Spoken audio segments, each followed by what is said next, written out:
السلام عليكم. حلقة جديدة من حلقات من الآخر. كنت طبعا حابب النهاردة أتكلم في موضوع طبعا مثير الجدل، إزاي تيجي أمريكا. برضو في حلول كتير، في طرق كتير، بس للأسف مش كل واحد عنده كل حاجة. فأنا جاي أقول لك على معلومات ممكن تفيدك. إن شاء الله أنا بحاول أساعد الناس على قد ما أقدر. وطبعا الفيديوهات بتاعتي على قد إن هي مش ما فيهاش معلومات كفاية، بس بحاول اوصل المعلومات اللي انا عارفها. تمام. طيب انا عايز اتكلم في نقطه. اغلب الناس طبعا ما عندهاش لغه، وانا عارف الموضوع اللغه صعبه جدا ان انت تتعلمها في مصر. انا عارف الموضوع مش سهل، بس زي ما بتقول انت بتعمل اللي عليك وتسيب بقى على ربنا، واكيد ربنا مش هيكتب لك حاجه وحشه ليك. تمام. فهي اول نقطه انا احب ان انا عايز اوصلها، ان انت تعمل اللي عليك وبس، ما تستصعبش الامور. بابايا دايما كان يقول لي كلمه كان دايما يقولها لي، بيقول لي الحاجه اللي تخاف منه ما تلاقيش اسهل منه.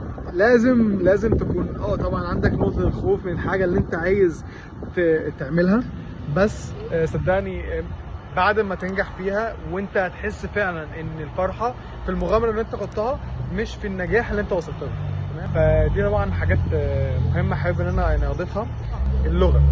طيب اللغه، احنا ازاي نيجي امريكا لغه؟ في كذا طريقه. طبعا انت ممكن تيجي امريكا بيها لغه.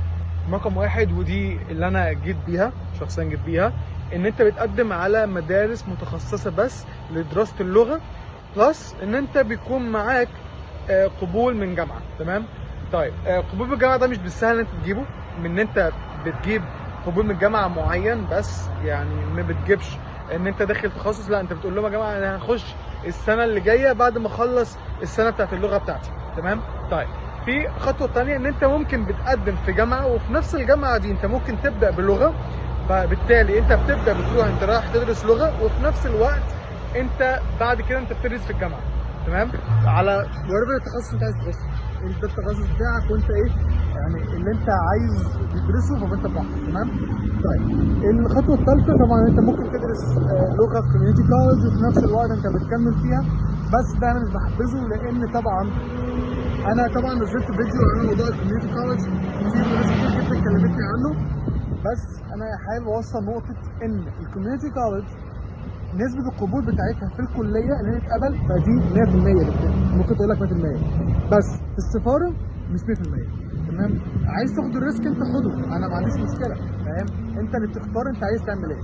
طبعا الجامعة غالية جدا، وانا مش هنكر الموضوع ده، بس انت وتقدر تافورد سمستر واحد بس، ان انت تخش سمستر واحد بس، وان انت بعد كده تنقل على الكوميونتي كولج.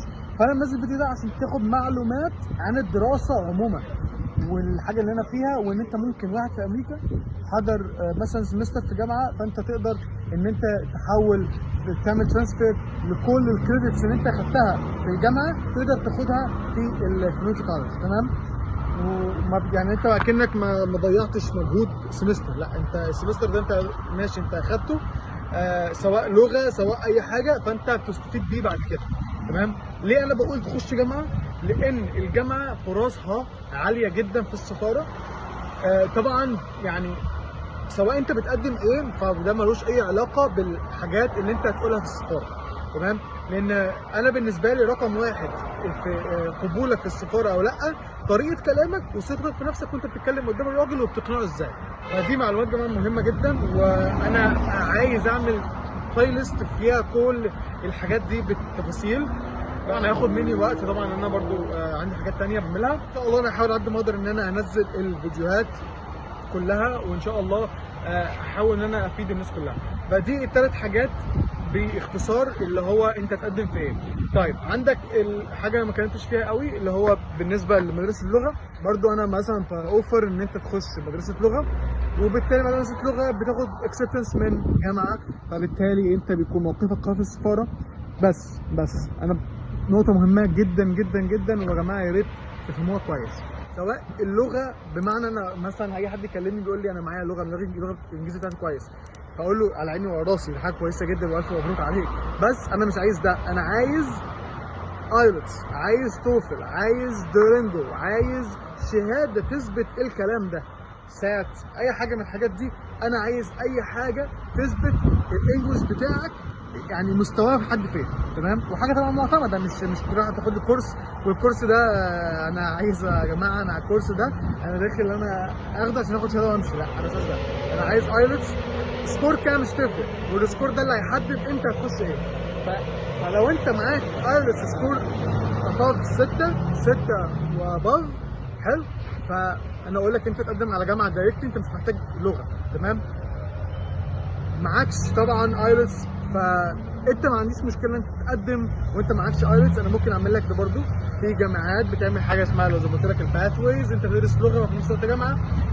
بس زي ما بقول لك انت بتقوي موقفك في السفاره اكتر من انت معاك لغه. طول ما انت معاك لغه، طول ما انت بتبين لهم ان انا حاولت على قد ما اقدر ان انا اساعد نفسي في موضوع اللغه يعني، تمام. طيب بالنسبه للموضوع، طب انت لو جبت اقل من 6 فمش مشكله، دي حاجه كويسه جدا يعني، حاجه كويسه ان انت تكون معاك ايلتس بتثبت لهم ان انت حاولت ان انت تدرس لغه في مصر. ان طبعا اللغه بتاعتك مش لغه يعني الانجليزي في مصر مش لغه يعني لغه ثانيه وممكن تكون ثالثه اصلا ما حدش بيتكلمها يعني. فبس ده حابب ان انا لو في اي اسئله ثانيه برضو يا ريت تكتبوا لي في الكومنت، ممكن يكون فاتني حاجات. انا بقول الكلام ده من منطلق عادي مش كاتب حاجات يعني فاهمني، بس ايه ده الحاجات اللي انا عندي واللي اقدر اضيفها ان شاء الله. وان شاء الله ننزل فيديوهات تانية برضو عن ايه الجامعه وايه التخصصات وايه اللي انت ممكن تدرسه ويعني ايه كريدتس اصلا ويعني ايه يعني اخش الجامعه دي ازاي واعمل دي ازاي والمصاريف بتاعتك انت تصرفها. انا اوريدي نزلت مصاريف قبل كده بس هنزل تاني باختصار شديد، وانت ازاي تشتغل وازاي تعمل كل الكلام في امريكا. والولايه اللي انت عايز تروحها انت اللي بتختارها، محدش بيختار لك حاجه، انت اللي عايز تشوف عايز تعمل ايه واحنا معاك. ان شاء الله اشوفكم حلقات كتير جايه وان انا افيدكم على قد ما اقدر واحقق احلام ناس كتير يعني نفسها تيجي هنا ان شاء الله. السلام عليكم.